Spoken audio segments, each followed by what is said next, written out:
Assalamualaikum warahmatullahi wabarakatuh. Saya perwakilan dari kelompok 5. Hai sahabat TP Oprigen, apakah saat ini Anda sedang batuk atau bersin? Tahukah Anda jika kita sedang bersin atau batuk terjadi pelepasan bakteri atau virus yang berasal dari pernapasan, baik melalui udara atau cairan yang dapat menular ke orang lain. Namun, Anda bisa mencegahnya dengan cara menerapkan etika batuk dan bersin secara benar.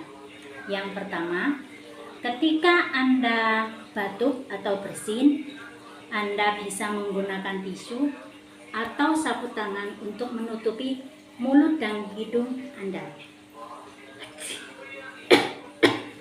Lalu buang tisu ke tempat sampah.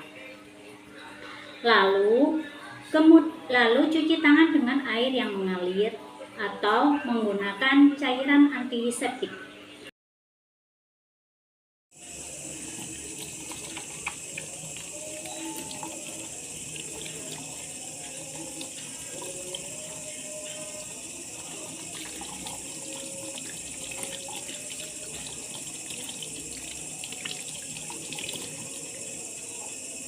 Yang kedua, jika tidak ada tisu, maka kita bisa menggunakan lengan dalam.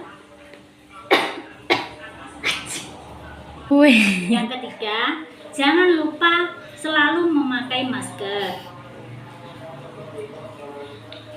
agar virus tidak menyebar ke orang lain di sekitar kita. Dan yang keempat, jangan membuang ludah atau dahak di sembarang tempat. Nah, sahabat TP Oprigen, dengan melakukan etika batuk dan bersin ini, Anda turut membantu mengendalikan infeksi di lingkungan kita. Terima kasih. Assalamualaikum warahmatullahi wabarakatuh.